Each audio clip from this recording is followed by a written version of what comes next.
Bom, irmãos, a paz do Senhor. Meu nome é Marcos, sou professor da Escola Bíblica Dominical da Igreja Assembleia de Deus, Ministério Madureira aqui na Verome, e estou trazendo aqui o estudo dessa lição número 12 da Escola Bíblica Dominical, da revista que nós temos, que é essa revista aqui, tá? A revista Betel. E o objetivo dessa iniciativa é justamente por causa da quarentena que estamos vivendo aí, que tem dificultado aí as reuniões e principalmente os estudos, né, da palavra. E objetivando aí a gente dar prosseguimento e a gente continuar estudando a palavra, eu estou lhe trazendo aqui essa lição de número 12, que fala, cujo título é As Bênçãos de Deus para a Família. É bom lembrar que a própria editora Betel ela já disponibiliza no canal dela no YouTube aulas dessas lições, tá? Então nosso objetivo aqui é ter um conteúdo mais personalizado e ver se agrada aí os irmãos, né? Ver se o pessoal gosta aí dessa nova abordagem. Bom, o título então, As Bênçãos de Deus para a Família, que é a lição número 12, e tem como texto áureo: e eles disseram, crê no Senhor Jesus Cristo e será salvo tu e a tua casa. Atos 16:31. A verdade aplicada: Deus planejou, instituiu, abençoou e instruiu a família, além de usá-la em seu plano redentor à humanidade. Essa lição tem como objetivo explicar a relação entre a família e a bênção divina, apresentar algumas bênçãos de Deus às famílias e mostrar atitudes para as famílias desfrutarem das bênçãos.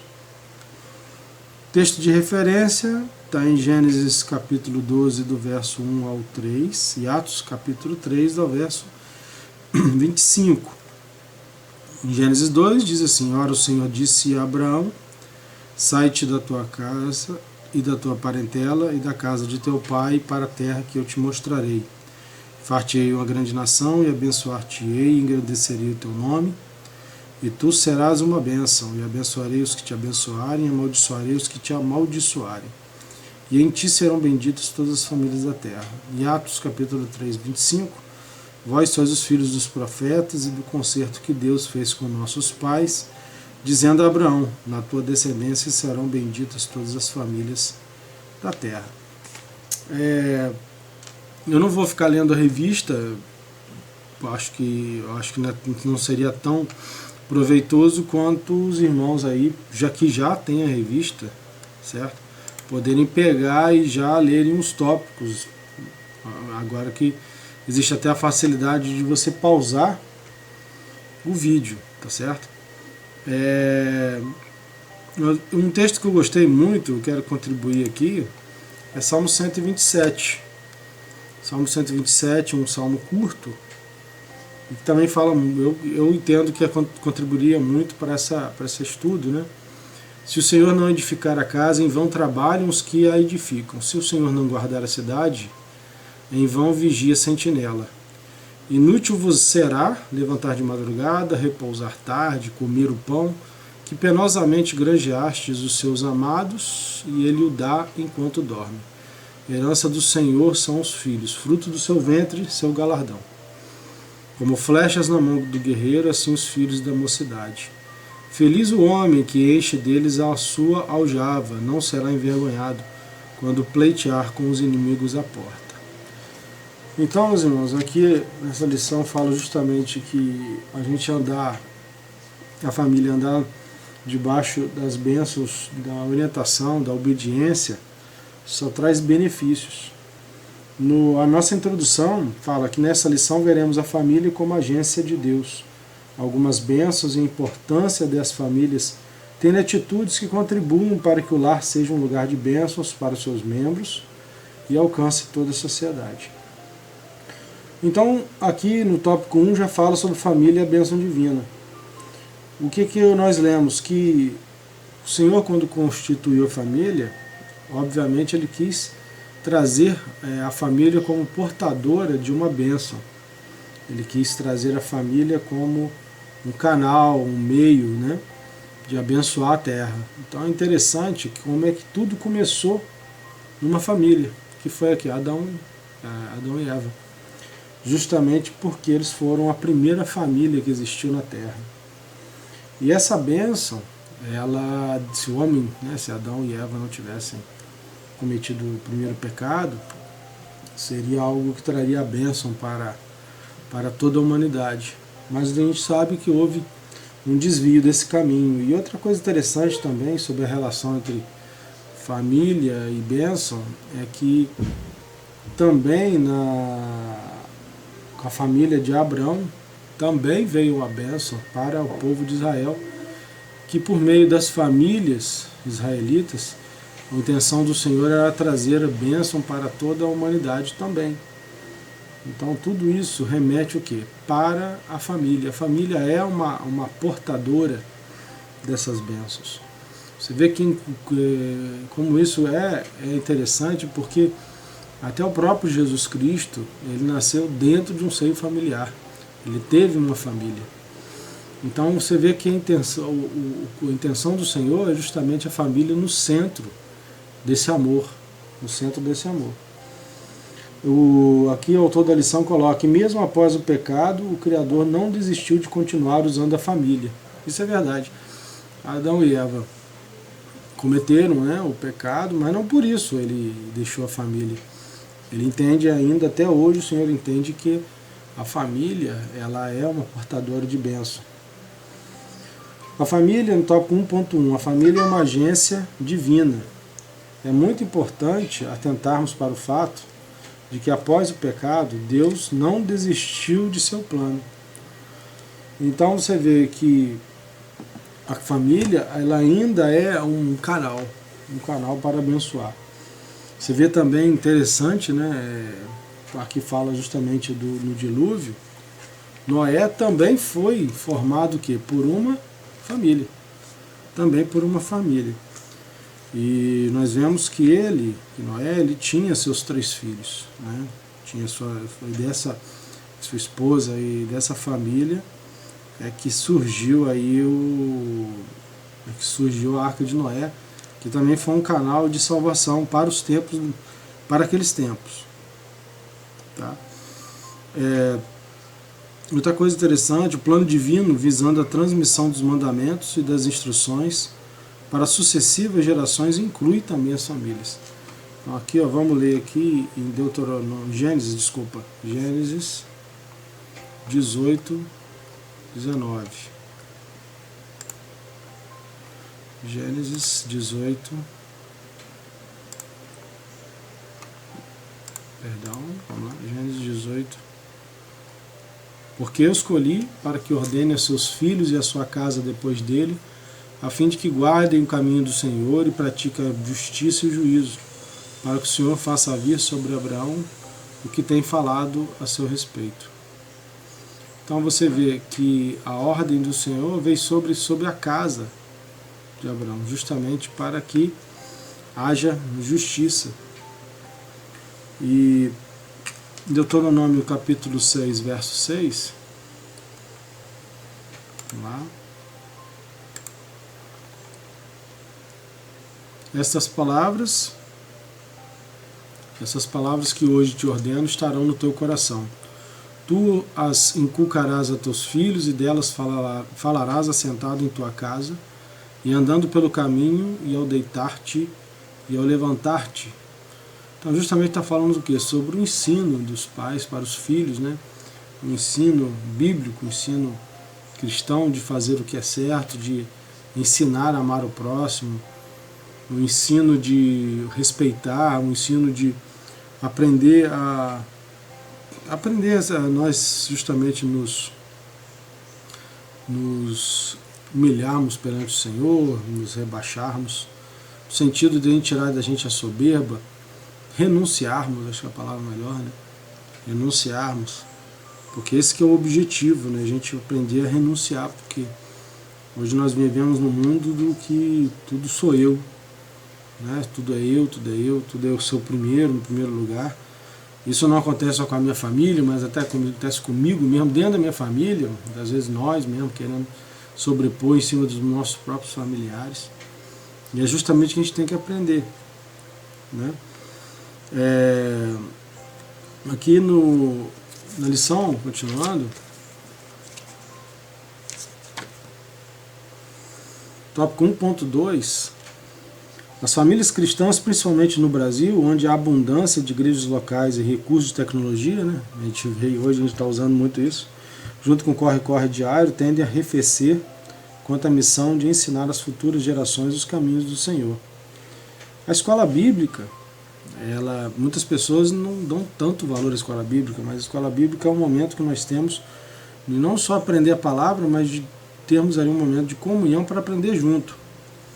Assim como as escolas seculares, que unem as pessoas para aprender uma mesma matéria, o mesmo objetivo, também somos nós que estamos ali na escola bíblica buscando orientação, né? Então, é dentro da escola bíblica que nós aprendemos, principalmente com aqueles que estudam mais a palavra, que são mais capacitados, para poder a gente entender quais são os objetivos do Senhor para a nossa vida, e para isso também ensinar os filhos, ensinar nós mesmos, né? Porque quantas vezes nós temos que meditar, pensar, repensar, analisar, a gente tem que voltar atrás em certos conceitos. Eu digo isso que muitas vezes nós, quanto mais idade nós temos, mais nós acreditamos que temos mais razão por causa da vivência, mas eu digo que nós devemos aprender a renunciar, aprender a voltar atrás, aprender a repensar, aprender, às vezes até ouvir mais, né? Às vezes a gente quer ouvir quem é mais novo, mas a gente tem que aprender a ouvir, assim como nós jovens também. Temos que aprender a ouvir os mais velhos, que possuem já uma boa vivência, uma boa bagagem, para poder tirar o que é melhor. E eu acho que a gente cresce como igreja quando a gente amadurece, a ponto de entender o que o outro quer dizer, ou aprender a ouvir, aprender a falar de forma respeitosa, né?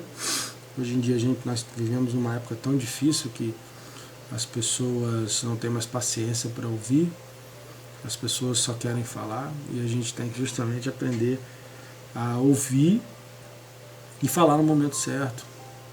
E isso é muito importante para o aprendizado, porque se você não aprende a ouvir, você não serve para aprender. Porque o que nós mais fazemos quando aprendemos é justamente estarmos numa fase de introspecção, de aprender, de entender, de assimilar, de absorver. E isso não é possível quando nós ficamos o tempo todo falando, querendo colocar algo para fora. Eu acho que tudo tem seu tempo. Então, aqui justamente fala na revista, né? Talvez acreditando que a escola bíblica dominical e os muitos livros e bíblias disponíveis são capazes de substituir a ação direta da família. Contudo, é preciso que cada família cristã resgate sua vocação de ser agência divina na terra para ensinar o caminho da bênção. Então, justamente, está falando que esse tópico está justamente falando da necessidade que nós temos de observar, de entender. Nós necessitamos entender que a família é esse canal de bênção. E que por mais de recurso de tecnologia, didático, literário, que nós possamos ter, a igreja é formada por famílias, e essas famílias têm que ser bênção. E quando a gente fala isso, justamente nós estamos falando de uma família que busca, né? Uma família que observa os filhos, que obedecem seus pais, os pais que procuram não irritar seus filhos, né? A gente entender que o culto doméstico é algo muito importante para o crescimento da família, né? Da espiritual da família. Os filhos observarem, ver se seus pais estão demonstrando aquilo que eles tanto declaram, tanto falam, né? Se oram, se os seus pais oram na hora de almoçar, se oram à noite, se tem a prática de fazer a leitura da Bíblia. Os filhos entenderem a importância de respeitar, né? Temer ao Senhor, não é ter medo, mas é temer. Então isso são fatores que fazem da família ser uma família com qualidade, com saúde. E por mais que a gente tenha livros, né, a gente não vai conseguir fazer com que esses livros se tornem, substituam a família nesse ponto, assim como também a Bíblia, nós podemos lê-la muito, mas se nós não a praticarmos, se nós não tivermos uma mudança de vida, de fato a Bíblia não tem sua eficácia. Ela não tem sua eficácia. Então, o tópico aqui 1.3 fala sobre a bênção e as futuras gerações. Bem-aventurados são as famílias que não se restringem somente em prover o necessário para suprir as demandas básicas e imediatas dos seus membros, mas procuram também discernir sobre o necessário para preparar as futuras gerações da família. Tal discernimento passa por crermos que o Senhor Deus, que criou a família, também está plenamente interessado em abençoá-la, suprir suas necessidades e usá-la em seus propósitos. Aí aqui o autor da lição faz uso do Salmo 127, que eu achei muito bom, porque Salmo 27 fala tudo sobre, é um texto muito completo no que fala sobre a bênção da família, que fala que somente se o Senhor não edificar a casa, em vão trabalho que se edificam. E a gente vê, né, quanta aflição e conflito na família, quando os irmãos vivem em família, mas não possuem uma qualidade espiritual dentro da família boa. Isso não é resolvido, e quando os filhos crescem e começam a tomar seus rumos, muitas vezes esses rumos não são os rumos que os pais gostariam, e começam os conflitos, né? Às vezes a gente vê famílias cristãs em tanto conflito que a gente não entende como é possível. E aqui também o autor da lição faz menção de uma história de Zacarias e Isabel. Né? Zacarias já era uma pessoa de idade, mas eles tiveram um filho, que foi o precursor de Jesus, que foi João, e que esse abençoou, foi um grande canal de preparo, de abençoar os povos para a vinda do Filho de Deus, que esse sim trouxe salvação ao mundo. É interessante a história de Zacarias e Isabel, como o Senhor ele teve que falar tão forte com Zacarias a ponto de deixá-lo mudo, né, por causa da sua descrença. Mas o Senhor é Deus, porque Ele queria usar essa família também para trazer uma atalaia. Então a gente vê mais uma vez uma família sendo canal de bênção para o plano de salvação do Senhor. A gente olha a família, né, e a gente às vezes, nós somos às vezes líderes de departamento, ou cantamos de louvor, ou somos pastores, ou professores de escola bíblica dominical, mas muitas vezes nós não nos preocupamos com o preparo espiritual dos nossos filhos, né? E a gente acha que só o fato deles estarem indo na igreja com a gente é suficiente. Eu digo, uma coisa que a gente sempre ouve, né? A escola secular, ela está ali para ensinar, a educação a gente ensina em casa. A mesma coisa acontece na vida espiritual, né? A igreja está ali para ensinar, mas a educação cristã é dada dentro de casa pelos pais, não só pelo ensino, mas também pelo testemunho próprio, pela vida, né, dos próprios pais. No tópico 2, diz algumas bênçãos de Deus às famílias. São várias as bênçãos que o Senhor Deus é poderoso, que o Senhor Deus é poderoso para conceder às famílias. Ele é abençoador desde o princípio. É importante às famílias conhecer as bênçãos e buscá-las com fé e interesse. Isso é muito importante, né? Buscar o Senhor enquanto se pode achar, invocar enquanto está perto. Então a gente tem que ter interesse, a gente tem que ter vontade de buscar, porque sem isso, como é que o Senhor também pode nos abençoar? Se nós não demonstramos o nosso interesse, se nós não estamos empenhados em buscar, isso não é possível se isso não partir de nós também. Então isso é muito complicado, e por que eu falo complicado? Porque hoje a gente vive uma vida muito tumultuada, muito corrida, e realmente às vezes a gente fica cansado, a gente fica às vezes até desanimado, mas a gente tem que ser perseverante, porque a gente chega do trabalho, tem que fazer coisa em casa, tem que estudar tanta coisa, e tem que ainda e não menos importante, cuidar dessa vida espiritual dos nossos filhos, cuidar também do nosso cônjuge. Às vezes o nosso cônjuge não está passando uma fase boa, está um período difícil, a gente poder se unir e se ajudar. Porque é difícil a gente falar de comunhão na igreja se a gente não tem comunhão dentro de casa. Então acho que o maior laboratório mesmo está dentro de casa, porque quando a gente começa a alinhar e praticar aquilo que Deus quer, e a gente vê esses resultados surgirem dentro da nossa casa, a gente vê que isso pode ser aplicado na igreja. No tópico 2.1, sabedoria, inteligência e conhecimento. Muito oportuno em dias de tanto materialismo, refletirmos em Provérbios 24, 3, 4. Vamos procurar aqui. Provérbios 24. Com a sabedoria edifica-se a casa, e com a inteligência ela se firma. Pelo conhecimento se encherão as câmaras de toda sorte de bens preciosos e deleitáveis. Inteligência e do conhecimento. O texto bíblico exalta a relevância da sabedoria, inteligência e do conhecimento na edificação do lar e no suprimento de tudo que é necessário para a manutenção e a habitabilidade de uma casa. Então, assim, é com a sabedoria que justamente a gente edifica a casa. Quando a gente fala de edificar, eu entendo aqui que não está falando somente de tijolo, cimento, mas edificar a casa é justamente você constituir a casa, você dar a ela um ambiente saudável, de paz, de harmonia, de reconciliação.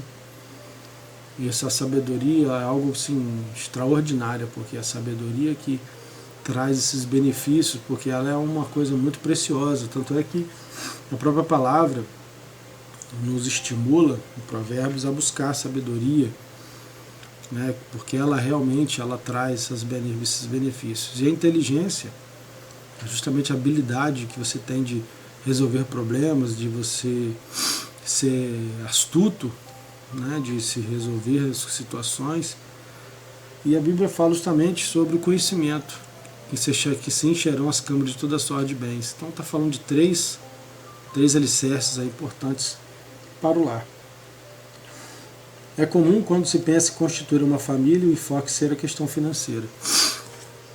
Está falando justamente o que, gente? Muitas vezes a gente fala, vamos nos casar. Primeira coisa é pensar como é que é as nossas finanças, nós temos dinheiro para já constituirmos uma família, nós vamos comprar uma casa, nós vamos alugar, o que nós vamos fazer.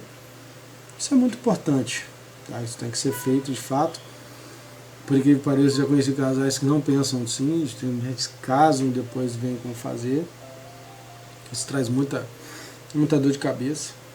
Porém, essa referência bíblica nos faz lembrar que mesmo tendo recursos financeiros, é fundamental sabedoria, discernimento e habilidade para administrar os recursos. Porque tem gente, às vezes, que ganha muito bem, um salário invejável, mas não sobra nada. Não existe uma reserva, não existe uma administração, não existe ali sabedoria. E aí, quando vem os tempos difíceis, né, ou quando há um momento ali de dificuldade, a família se desestabiliza. Então é importante que não só a questão financeira seja algo a se verificar, mas acho que antes da questão financeira tem uma questão da própria sabedoria em si. A pergunta que devemos fazer, né, antes de fazer um casamento é: nós estamos prontos a constituir uma família? Será que a gente entende que eu vou abdicar da minha vida de solteiro? Eu vou ter compromissos com minha esposa, eu vou ter que abrir mão de coisas que às vezes que eu fazia como solteiro e agora não vou fazer mais, né? Tipo, eu não vou poder sair a hora que eu quero, eu tenho compromisso dentro da minha casa de ajudar nos afazeres domésticos. Quando a gente fala de filho, então, mais ainda, né? Porque quando a gente fala de filhos, a gente está falando de você abrir mão de muita coisa sua, de lazer seu, abrir mão muitas vezes de certos tipos de conforto para poder receber uma criança. Porque a criança demanda tempo, né? Demanda Ela tem necessidade afetiva, né? Não só espiritual, afetiva, material, né? Ela precisa se alimentar e tudo mais, mas a gente tem que entender que isso aí é algo que impacta a vida da gente, a gente tem que ter esse conhecimento prévio, entender isso. E as pessoas que não entendem, tem pessoas que às vezes se casam e querem ter a mesma vida de solteiro. Querem fazer a mesma coisa que fazia quando solteiro.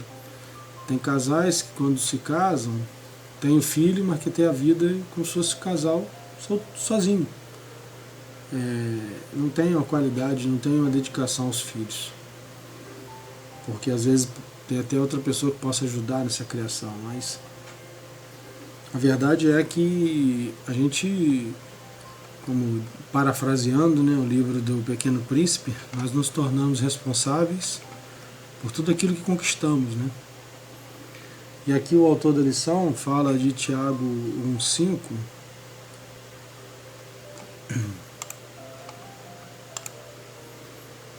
Se porém algum de vós necessita de sabedoria, peça a Deus, para que a todos dá liberalmente, e nada lhes impropera, e ser-lhe-á concedida. Você vê, Deus ele dá a sabedoria de graça, algo precioso desse, e você pergunta, você já fez essa oração? Senhor, me dá sabedoria, mas não ora uma vez um dia só não, ora ao longo da sua vida inteira. Senhor, me dá sabedoria.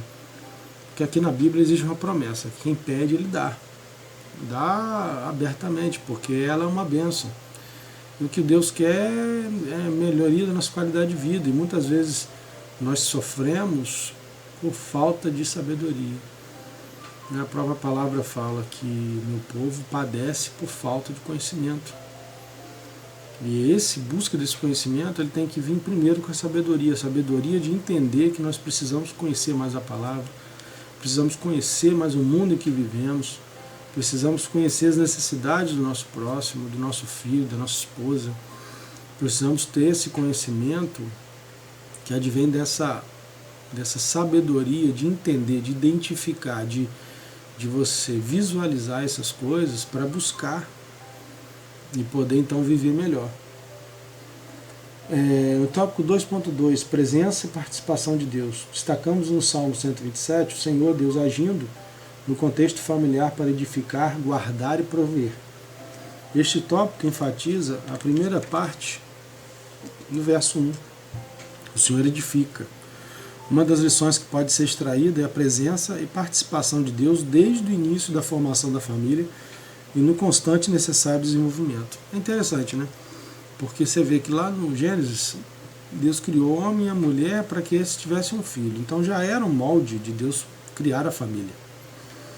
Se o Senhor teve esse molde, é porque ele tinha um propósito muito firme e entendia que essa é entende que essa é uma base familiar, uma base social muito importante. Porque de fato, né, nós somos seres sociais. Nós precisamos de estar em contato, nós precisamos de dividir, nós precisamos de conversar, nós precisamos de rir, nós precisamos ter um ombro para chorar, nós precisamos dividir. Enquanto nós formamos uma família, nós formamos uma aliança, nós formamos um compromisso. E a família, quando ela está unida, ela está justamente nesse propósito. Para dividir, para falar as dificuldades. Né? Não pode haver segredos, não pode haver maldade dentro da família. A gente sim tem que buscar, né, sempre a saúde, né, da família. Vamos lá. O tópico 2.3, segurança da família. A questão da segurança tem sido bem presente nas conversas, notícias e nas mentes. Trata-se de um tema que não está restrito ao aspecto de assaltos e roubos. Ou seja, nós estamos falando que segurança contra assaltos, né? Cada vez mais é preciso tratar da segurança na área emocional, no uso dos recursos tecnológicos, na questão espiritual, na formação e desenvolvimento dos filhos. É renovador nos voltarmos para o Salmo 127. Sabemos que o Senhor Deus, além de edificar, guarda. Então aqui da segurança da família, não estamos falando de segurança física. Nós estamos justamente falando da segurança no aspecto emocional. a gente tem que ter sabedoria para conduzir nossa vida, porque às vezes a gente se perde, né? Se perde com tanta... Hoje em dia tem muito entretenimento. E olha que nós somos um país não tão evoluído como outros países da Europa e Estados Unidos, mas hoje nós temos TV paga, nós temos canais de streaming via internet, tem jogos de todo tipo online, temos o celular com mídias sociais para tudo quanto é gosto e jeito, nós temos o celular que toda hora toca uma notificação, sempre obrigando a gente, obrigando que eu falo, você que me entende, obrigando é aquela necessidade que a gente tem sempre de ter uma notificação e de olhar o que tem no celular. Isso vai tirando de nós preciosos minutos durante o dia que poderíamos estar voltados para estudar a palavra, poder estarmos em família, dividir, almoçar junto, até mesmo dormirmos junto, na família mesmo, um momento de reunir para dar boa noite, para deitar e dormir. Às vezes a gente fica enfiado em celular, em mídia social.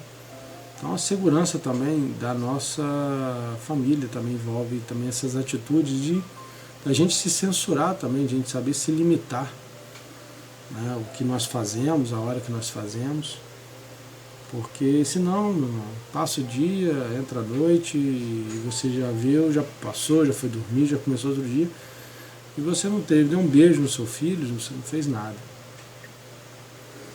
Tópico 3, além de conhecermos o interesse e poder de Deus em abençoar, são necessárias algumas atitudes que a família cristã devem desenvolver e perseverar. 3.1. Família, um lugar onde há temor de Deus. Que as famílias cristãs sejam formadas por vidas que temem a Deus. Bom, no tópico 3.3 diz família, um lugar de adoração a Deus. A primeira ação de adoração registrada na Bíblia ocorreu num contexto familiar. O salmista escreveu sobre a atitude de transmitir à geração futura os louvores de Deus. Então vamos lá, em Gênesis 4:3, eu já acredito que esteja falando aqui já do contexto de Caim e Abel, né? Aconteceu que no fim de uns tempos trouxe Caim do fruto da terra uma oferta ao Senhor. Abel, por sua vez, trouxe das premissas do seu rebanho e da gordura deste. Agradou-se o Senhor de Abel e da sua oferta. Então, justamente está falando da primeira ação de adoração que ocorreu no contexto familiar, né? Adão e Eva e seus filhos fizeram uma adoração ao Senhor. Também aqui, muito oportuno, o autor da lição também fala de Salmo 78:4, que diz: não o encobriremos a seus filhos, contaremos à vindoura geração os louvores do Senhor e o seu poder e as maravilhas que fez. Então é transmitir, nós precisamos ensinar nossos filhos a adorar. E é interessante porque na antiguidade, né, nos tempos antigos, as histórias, né, eram todas passadas pela música, porque era uma forma de se gravar, de se transmitir as histórias dos feitos do Senhor. Então tudo isso era criado, histórias eram criadas justamente histórias que eram contadas em forma de música para os filhos, e esses ensinavam os seus filhos e aí vai adiante. Então é muito importante a gente ensinar os filhos a adorar. E a adoração, eu entendo que não é só apenas a música, a cantada, mas a adorar também é aquele sentimento de gratidão e de amor e de busca pelo Senhor o dia inteiro. Todos os dias a gente sentir alegria e contentamento. Amém? Aqui o autor da lição até coloca, né, pois contribui na formação cristã dos filhos para que os corações sejam abençoados com alegria e as mentes sejam ocupadas com o que edifica. Músicas, louvores, tem hino de cantor cristão, tem hino da harpa, tem muito hino hoje em dia que são hinos abençoados que servem para edificar a vida, né, das pessoas, né?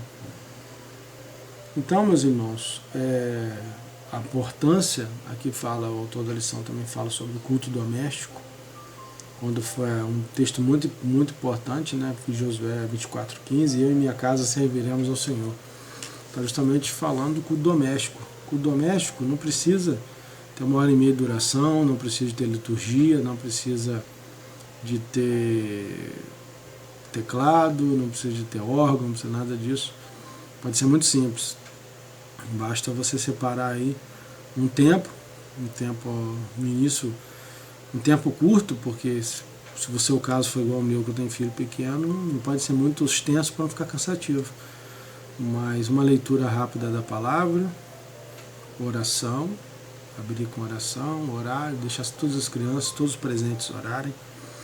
Cada um falar de uma experiência, ou contar uma história da Bíblia, ou querer falar alguma coisa, que é importante, que ali é um momento de reunião familiar. E louvor, né, um hino cantado ali, e foi pronto. Né? Eu acho que a gente não precisa de muito algo tão complexo para mostrar o amor de Deus. Eu acho que são práticas que trazem para a família as bênçãos do Senhor.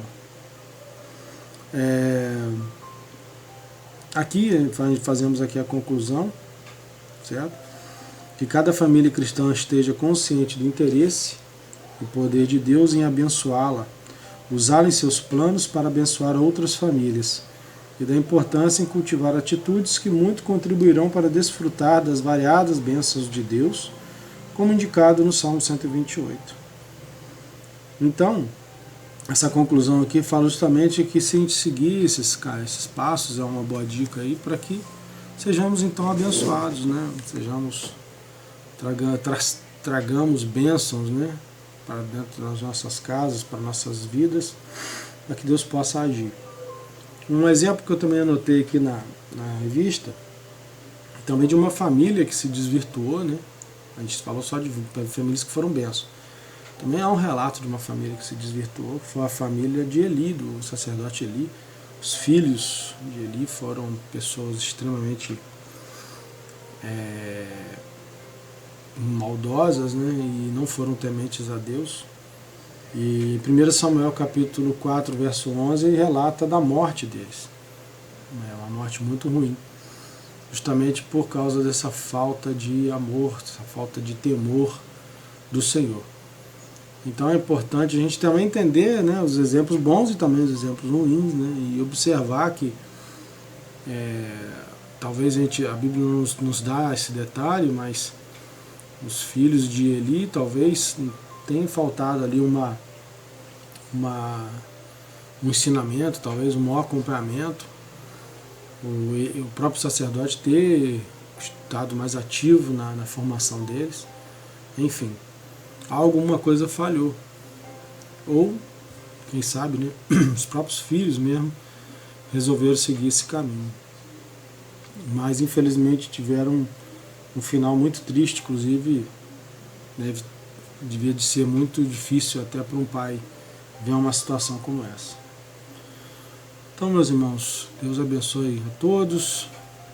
Eu não sei se o formato do vídeo ficou bom, eu não tenho experiência nenhuma com isso, tá? Eu espero, meu objetivo aqui, com a maior das simplicidades, é trazer uma palavra de bênção, pegar o estudo da Bíblia, que nós não podemos fazer nessa data. Estou gravando hoje, dia 22 de março de 2020, é um domingo, né? Estou dentro da minha casa, assim como muitos ao redor deste mundo aí, né? Por causa da situação do vírus que nos assola. Espero que Deus te abençoe. Meu sentimento é que o Senhor te abençoe, esteja no teu lar, guardando tua família, guardando você. Que o Senhor esteja abençoando os umbrais da tua casa, da tua porta, para que o anjo da morte nunca passe, nunca entre por ali. Que o Senhor abençoe os irmãos, os guarde, fica firme, porque situações difíceis como essa, a humanidade já viveu, a igreja já viveu muitas coisas ruins, mas o Senhor é fiel, para nos manter firme, nos manter forte. Basta a gente buscar, mais do que nunca, a hora é de buscar. A hora de buscar, de orar e fazer, de clamar para que Deus possa mostrar o impossível acontecer na nossa frente, para que venha trazer fé àqueles que já perderam e trazer temor, especialmente salvação àqueles que ainda não se decidiram. Deus abençoe, a paz do Senhor, Deus guarde a todos nós. Grande abraço, fique com Deus.